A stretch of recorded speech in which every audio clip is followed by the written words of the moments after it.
Bom, olá pessoal. Então nesse vídeo nós vamos começar nosso primeiro script, tá? Então no vídeo anterior a gente aprendeu um pouco mais sobre a tela do RStudio e agora nós vamos pegar essas informações e vamos construir alguma coisa, tá? Então esse seria vamos chamar assim, um tutorial bem introdutório, tá? Uma coisa bem mastigada, principalmente para aqueles que não tiveram ainda algum contato com uma linguagem de programação, tá? Eu vou mostrar as coisas bem, vou explicando, tá? De uma forma bem devagar.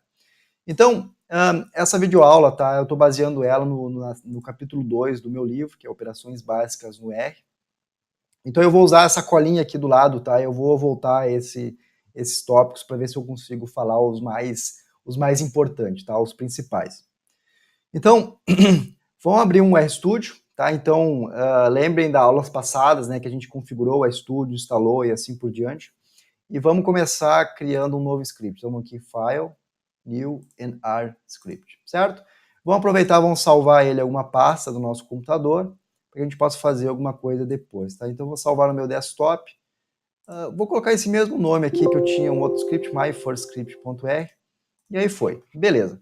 Então, para quem ainda nunca trabalhou com uma linguagem de programação, tá? Como é que vai funcionar? Nós vamos colocar o código nesse editor que vocês estão vendo aqui, ó. Tá vendo que eu estou mexendo, estou dando um enter nele aqui. E o R vai interpretar essas informações e vai processar, vai fazer alguma coisa que é do nosso interesse, ok? Então, primeira coisa que a gente tem que saber quando a gente está mexendo com o R, está começando, é que tudo é um objeto. Lembrem disso, pessoal. O que isso quer dizer? Quer dizer que qualquer informação, qualquer tipo de dados, quando ele entra no R, tá, ele vai virar um tipo específico de objeto. E dentro desses objetos, a gente tem as classes mais simples, tá? Então, número, texto, dummy, né, logical, né, uma variável lógica, tipo verdade ou falso. E tem umas variáveis um pouco mais complexas, que eu chamo de variáveis de armazenamento. Então, a gente tem uma lista, a gente tem um data frame, uma matriz e assim por diante, ok? Então, vamos começar algo bem mastigado, vamos criar um objeto aqui. Eu vou criar um objeto chamado my.x e vou colocar o valor de 1 até 10, beleza?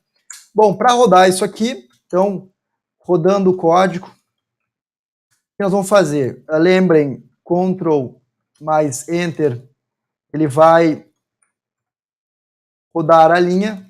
Então aqui, ó, eu apertar Ctrl Enter, perfeito, ó, observem que saiu lá o resultado. Nesse caso, o my.x está criado no nosso workspace.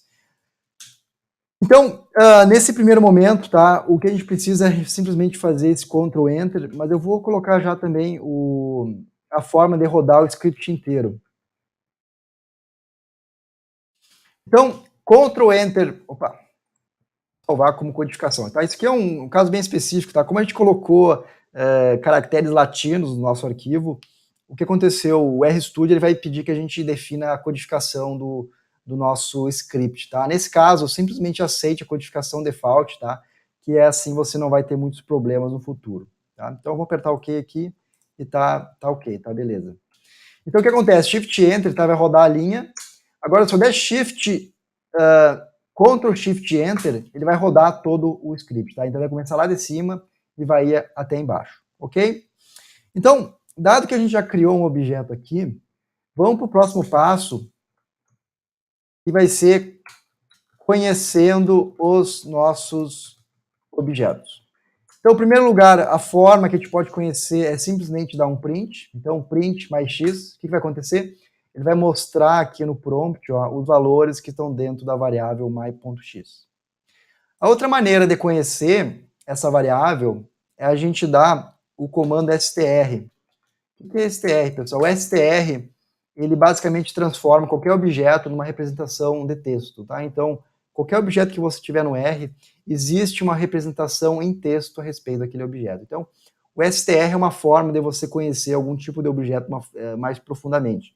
Então, enquanto o print simplesmente vai mostrar o valor do que está dentro do objeto, né, my.x, então, na verdade, o print é uma função específica, né, que ela vai importar propriedades do objeto, e cada objeto tem uma função customizada para aparecer na tela. Então, para um objeto numérico, um vetor numérico que nem esse aqui, a gente vai ter então esse aqui de baixo, ok? Então, print e str, a gente vai conhecer esse objeto. Então, no começo aqui, pessoal, eu coloquei um objeto numérico, então vamos colocar aqui, ó, objeto numérico. Agora, vamos fazer também um outro tipo de objeto, que vai ser objeto de caractere. Nesse caso, eu vou chamar my.car como sendo uma variável, ABC. Perfeito? Então, observe que quando a gente define o objeto, tá, a gente já, na forma de colocar o valor dele dentro do R, a gente já definiu a classe dele. Então, observe que o ABC, ó, como eu encapsulei com esse símbolo aqui, que aqui pode ser esse símbolo ou pode ser simplesmente aspas duplas, ele vai entender que isso vai ser um caractere, tá? Então, quem já programou, quem já conhece, isso é algo que acontece em toda a linguagem de programação. Então, esses dois objetos, tá? O objeto numérico e o objeto caractere, eles, a gente pode usar e conhecer eles da mesma forma. Então, vamos dar um print my.car e vamos dar str my.car, beleza? Então, eu já coloquei ele aqui, aperto aqui, vai aparecer aqui embaixo, então, o objeto está dentro do my.car. E se eu der um str também, ele vai dizer, olha, a forma de texto, né, de conhecer esse objeto é simplesmente colocar aqui esse ABC que está aqui. Perfeito? Então, vamos agora usar a segunda maneira de rodar um código, só para mostrar como é que funciona. Ctrl Shift Enter, ele vai rodar de cima até embaixo. Perfeito? Então, nesse primeiro tutorial, pessoal, eu vou só usar objetos bem básicos, tá? Eu vou usar objetos numéricos e objetos de caractere, tá? Mas saibam que existe toda uma família de objetos no R. Então, eu vou escrever um pouco aqui, vou falar sobre objetos no R, vamos falar dos objetos básicos, vai ser, primeiro, numérico, segundo, caractere,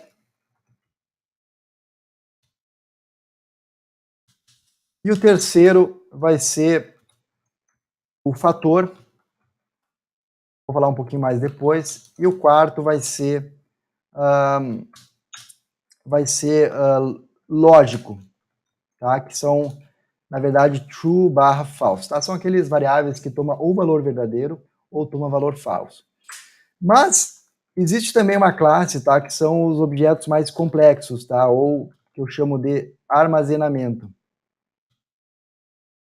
Então aqui, pessoal, aqui que realmente a coisa fica legal, tá? Então, esses objetos básicos aqui, ó, a gente usa eles, mas dentro de um objeto mais complexo, tá? Na grande maioria das situações, a gente não vai lidar com o objeto básico diretamente, tá? Nós vamos ter eles, tá? Mas eles vão estar armazenados numa estrutura mais complexa. Então, nesse caso aqui, nós vamos ter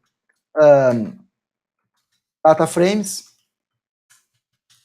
vamos ter listas e também vamos ter matrizes. Perfeito? Então, pessoal, isso aqui é vamos chamar assim, uma forma bem direta, clara, de mostrar um pouco dos objetos. Nesse tutorial, de novo, eu vou simplesmente ficar nesses dois aqui, que é o caractere e o numérico, tá? Eu quero ver se eu faço um outro vídeo para ir mais a fundo no fator e no lógico, tá? E outro vídeo, com certeza, tá? Eu vou ter que fazer sobre data frames, tá? Que isso aqui é extremamente importante. Desses, o que mais vale a pena realmente conhecer as propriedades, tá? É os básicos aqui, numérico e caractere, e dentro desses aqui, pessoal, principalmente data frames, tá? Se eu tivesse que elencar um objeto que é o mais importante dentro do R, pessoal, sem dúvida é o data frame, tá? Todo o trabalho que a gente vai fazer, todo o trabalho de pesquisa, tanto na exportação de dados quanto na importação de dados, é tudo em função do data frame, tá? Então eu vou dedicar uma videoaula, um vídeo só a respeito do data frame, devido a essa importância, ok? Então, perfeito, pessoal. O que tem que ficar claro nessa primeira sessão é que tudo que está no R, tá, vai ser um objeto, e existem maneiras da gente conhecer esse objeto. A outra maneira que eu acabei esquecendo, tá, que a gente pode conhecer também o objeto, é pedir a classe dele. Então, vamos pedir myClass, myX, ele vai dizer, ó, nesse caso é o do chamado integer, tá, que é um número inteiro. Por que ele fez assim? Porque eu pedi uma sequência aqui, tá, que vai ter de 1 até 10. Então, 1, 2, 3, então todos os números inteiros, ele assume essa classe integer, tá? Essa aqui é uma subclasse do numérico, na verdade. Agora vamos fazer a mesma class para my.car e ele vai dizer que vai ser da classe de caractere. Perfeito? Então, qual a lição aqui, pessoal? A lição é cada objeto no R, tá, tem sua própria classe e devido a isso, pessoal, ele tem propriedades que são completamente diferentes, tá? Então, um dos erros mais clássicos de quem está começando dentro do R é tentar manipular um objeto de uma forma que aquele objeto não foi feito para essa manipulação. Então, deixa eu dar um exemplo. Vamos dizer que você está trabalhando com um vetor numérico, tá, de preços, certo? E você fez um erro no código e esse vetor está representado como texto dentro do R e não como numérico. Então, quando você tenta somar esse vetor a um outro vetor, você vai ter um erro, perfeito? Então, lembrem disso, pessoal. Primeira lição no uso do R, tá? E uma das lições mais importantes, conheça as classes e todo script tenha certeza que todas as classes estão corretamente definidas, tá? Eu já vi aluno fazer muito erro com relação a isso, então é algo assim que eu já absorvi, eu sempre falo em todas as aulas que os alunos têm que prestar muita atenção, toda vez que tiver um erro, veja se a classe do objeto não está errada. Então, para isso, a gente consegue usar esses 3 comandos que estão aqui, ok? Bom, vamos para o segundo tópico a respeito do R, tá? Uma coisa que a gente tem que conhecer é que existe um formato específico de números, de datas dentro do R, que é importante conhecer. Então, vamos chamar o formato internacional de números e datas. Pessoal, isso aqui é bem simples, tá? Então, todo decimal é com ponto e não vírgula. O que isso quer dizer, pessoal? Quando você coloca um número decimal no R, então vamos criar aqui, ó, my.decimal. Você tem que ser botado 0,1 e não 0,1. Tá? Então, no Brasil, a gente tem vamos chamar assim, elas têm essa estrutura específica, tem essa, como é que eu vou dizer, essa notação, tá? Essa cultura, tá? De usar vírgula para definir decimal, mas no formato internacional, que é o formato que o R respeita, a gente sempre usa ponto, tá? O que você tem que aprender? Você tem que aprender que vale a pena migrar para o formato internacional, tá? Não tentem bater de frente, tá? Não tentem usar o vírgula no seu próprio script, fazer uma gambiarra para tentar fazer, não tem nada disso, tá? Assuma que o ponto como decimal é algo que é importante que vocês têm que lembrar, certo? É muito mais, tem um custo muito menor você aceitar o formato internacional do que você ir contra, tá? E você tentar forçar esse formato local que a gente está usando aqui no Brasil. Eu garanto, pessoal, que na maioria das situações isso não é um problema, tá? Algumas vezes, quando a gente importa dados que são do Brasil, por exemplo, dados do IBGE, ou até mesmo dados da Bovespa, né? É possível que venha como vírgula, tá? E aí você tem que definir, né, que você está importando dados do local específico. Tá? De repente, nos próximos vídeos eu mostro aí como é que a gente consegue ajustar o código quando, né, os dados que estão sendo importados estão com vírgula, não estão com ponto, com decimal, ok? Então, perfeito, tem o my décimo aqui, 0,1, ok? Outra parte importante, toda data é ISO, ou seja, o formato de datas no R vai ser esse aqui, ó, YYYY, MM e DD. O que isso quer dizer? Ano, year, mês, né? Então, dois meses e dia, tá? Que é o DD. Então, my.date, tá? Vai ser esse formato que está aqui, ó, 2010-01-01, ok? Como é que é no Brasil, tá? No Brasil, pessoal, a gente tem esse formato aqui, ó, 01/01/2010, tá? Esse é o formato brasileiro, tá? Então é dia, dia, mês, mês, ano, ano, ano e ano, tá? Como é que faz a conversão? É muito fácil, tá? Eu, de novo, quando a gente entrar em datas, a gente vai falar um pouco mais sobre isso. Aqui, ó, só um parênteses, tá? Como é uma data, a gente precisa transformar ela no objeto de data, tá? Então, nesse caso, eu vou botar o myDate aqui, vou dar um print nele, my.date. Beleza, ó, tá aqui, ó, isso aqui é uma data, tá? E depois a gente pode fazer várias coisas com esse tipo de objeto. Da mesma maneira que a gente pode somar, né, objetos numéricos, a gente pode somar datas também, pode fazer manipulação de dados, é uma coisa relativamente bem fácil, certo? Então vamos pegar minha colinha aqui, vamos ver o que mais que a gente precisa... Formato brasileiro. Outra coisa também, tá, que vale a pena falar, tá, é que a gente tem que sempre evitar caracteres latinos, tá? Então, não faça isso, tá? Por exemplo, criar uma variável minha variável como sendo 1. Não tenho certeza, vou tentar rodar isso aqui, não sei se ele vai aceitar, vamos ver. Perfeito, pessoal, ele aceitou, tá? Ele aceitou o nosso acento aqui, nossa caractere latino, mas, pessoal, realmente não vale a pena usar esse tipo de, vamos chamar assim, de... Cadê o... Aqui. Não vale a pena usar esse tipo de formato, tá? Porque, de novo, o R, ele segue o formato internacional. Então, quando você vai de encontro, você vai ter uma série de problemas lá na frente, tá? O que eu sugiro? Nunca colocar em código, tá? Acento, C cedilha, nada disso, tá? Apesar de que aqui eu tô colocando, então observe que eu tô fazendo comentários no código, né?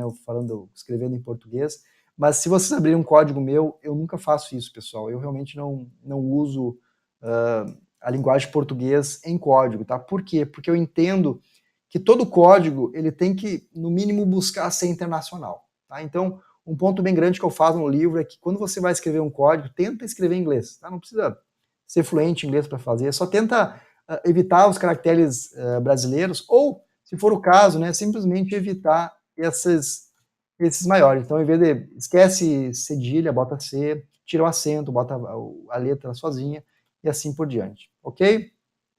O que eu sugiro para frente, tá, é simplesmente escrever inglês em tudo. E por que eu falo isso? Porque é mais fácil também de compartilhar código, tá? Tudo fica mais interessante, porque no momento que você faz em inglês, é mais fácil das pessoas lerem o seu código, tá? Então, isso é particularmente importante, por exemplo, vai fazer um pacote, vai distribuir, vai trabalhar com outras pessoas. Então, eu realmente faço o ponto que isso aconteça, ok?